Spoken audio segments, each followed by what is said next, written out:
चिंतन की धारा पर मेरे कदम अभी आगे बढ़ ही रहे थे कि उसी समय फिर एक मुनि उसी रास्ते से गुजरे।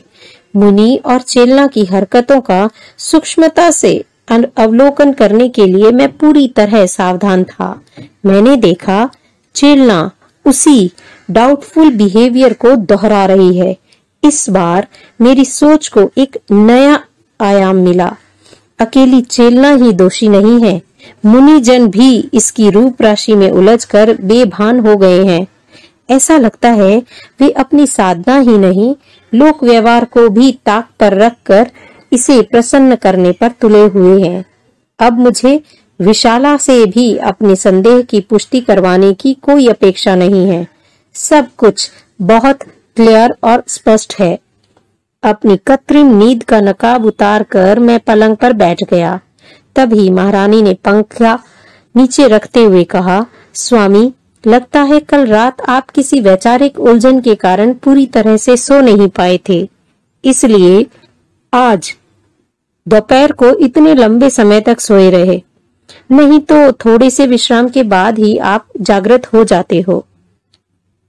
आवेश मेरे अवचेतन की सीमा को पार कर चेतन के द्वार तक पहुंच गया।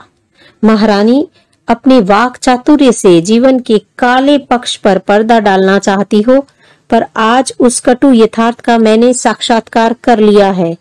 अब उसके सामने तुम्हारी एक भी बहानेबाजी चलने वाली नहीं है। मैंने बहुत देख लिया है कि धर्म की ओट में तुम किस तरह से अपने मानसिक पाप को पाल रही हो। चोर चाहे कितनी भी चतुराई से चोरी क्यों न करे, आखिर वह एक न एक दिन पकड़ा ही जाता है। पाप की बात सुनकर चेलना एक पल के लिए चौंकी, फिर भी असंतुलित नहीं हुई। उसने कहा, नाथ, आपका संदेह अकारण नहीं हो सकता। आप मुझे जो भी दंड दें वह मैं भुगतने के लिए तैयार हूँ, पर मैं पृष्ठभूमि से अवश्य परिचित करवाना चाहूंगी। मुझे सोया समझकर अभी अभी सांकेतिक भाषा में जैन मुनियों से बातें कर रही थी और बच्चों का सा भोला मुंह दिखाकर स्वयं को निर्दोष साबित करना चाहती हो। मेरा आवेश अब भी नीचे बैठने को तैयार नहीं था। प्राणनाथ, यदि ऐसी बात है तो आज सायंकाल ही आप जैन मुनियों के उपपात में पहुंचे। वहां सारी स्थिति स्पष्ट हो जाएगी। मैं इस विषय में आपको और अधिक कुछ भी निवेदन नहीं करना चाहती। बात को शीघ्र समेटने की मानसिकता के साथ चेलना पलंग से उठी और तत्काल झरोखे में रखी सुराही से पानी ले आई। चेलना के इस मृदु व्यवहार से मेरे आवेश का ज्वार कुछ उतरा अवश्य, पर वह एकदम भाटा नहीं बना। यद्यपि जैन मुनियों और अपने बीच के इस अत्यंत गोपनीय प्रसंग को छानबीन करने का उसने जिस तरह से खुला निमंत्रण दिया, उससे मैं आश्चर्यचकित था।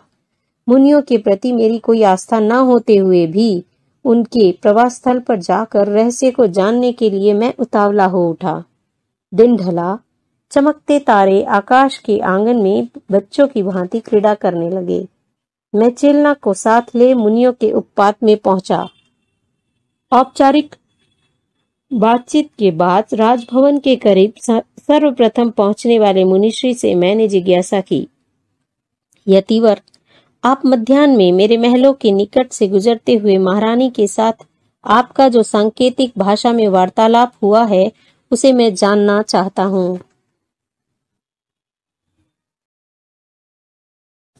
अत्यंत सरलता के साथ रहस्य को अनावृत करते हुए मुनिश्री ने कहा, राजन, महारानी ने 3 अंगुलियां दिखाकर मुझसे पूछा था कि क्या आपकी तीनों गुप्तियां अखंडित है। यदि हाँ, तो राजभवन में भिक्षा के लिए आने में कोई बाधा नहीं है। प्रत्युत्तर में मैंने 2 अंगुलियां दिखाकर बताया कि मेरी 2 ही गुप्तियां अखंडित है। एक बार एक गुप्ती खंडित हुई है। मुनि जी की बात सुनकर मूल प्रसंग से मेरा ध्यान सहसा हट गया। मुनिश्री की पूरी घटना जानने के लिए मेरा जिज्ञासा गेंद की तरह उछलने लगी। मैंने कहा, यदि कोई अत्यंत रहस्यमय वार्ता न हो तो आप मुझे पूरा प्रसंग विस्तार से समझाने का अनुग्रह करें। मेरी उत्सुकता को देखकर मुनिश्री ने कहा, राजन, मैं दीक्षित होने से पूर्व तिलकपुर का निवासी था। मेरे पिता लक्ष्मीपति वहां के प्रतिष्ठित और संपन्न बिजनेसमैन थे। उत्कट वैराग्य के साथ धन धान्य पत्नी आदि सबको छोड़ मैं मुनि बना। एक दिन भिक्षा के लिए एक राजमंत्री के घर पहुंचा। सहसा मेरी दृष्टि महामात्य की पत्नी के पांवों पर गिरी। गुलाब से सुंदर और मखमल से मुलायम पांवों को देख मुझे अपनी पत्नी के पांवों का सहसा स्मरण हो गया। स्मृति के द्वार पर दस्तक देती हुई अनेक घटनाओं ने मुझे वर्तमान से अतीत में खींच लिया। मैं पहले से भोगे हुए उन भोगों की स्मृति में एकाग्रचित हो गया। त्रिगुप्ति की साधना करने वाले साधक के लिए यह आचरण वर्जनीय है।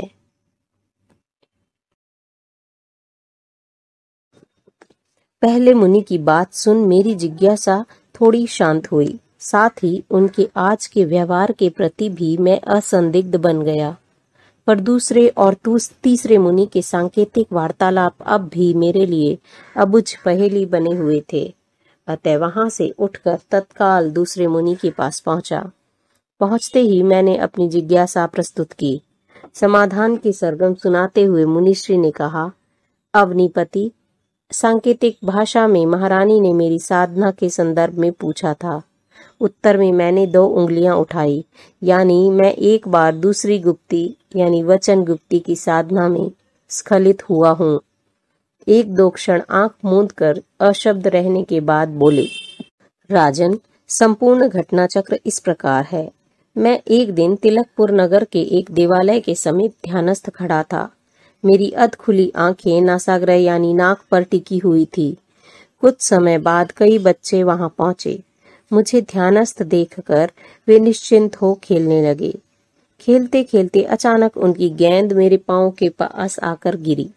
बच्चे घबरा गए। वे सहमे सहमे धीरे धीरे मेरे करीब आए। संयोग से उसी समय मेरा ध्यान संपन्न हुआ और मैंने कहा, डरो मत, डरने की कोई बात नहीं है। बिना थमे ही मुनिश्री ने आगे कहा। बच्चों की फूलती सांसें मेरे इस कथन से कुछ जमी और वे गेंद उठाकर दूसरी दिशा की ओर चले गए। उसी समय महाराज प्रजापाल अपनी विशाल सेना के साथ देवालय से युद्ध के लिए कूच करने की तैयारी में थे। वे किसी शुभ शगुन की प्रतीक्षा कर रहे थे। अनायास मेरे मुंह से निकले शब्द, डरो मत, डरने की कोई बात नहीं है। उनके कानों में ये शब्द पड़े। उन्होंने इसे शुभ सगुन माना और तत्काल युद्ध के लिए प्रस्थान कर दिया। भारी नरसंहार हुआ। अपने वचन प्रयोग के निमित्त हुए इस संहार की स्मृति होते ही मेरा मन आज भी गहरे अनुताप में भर जाता है।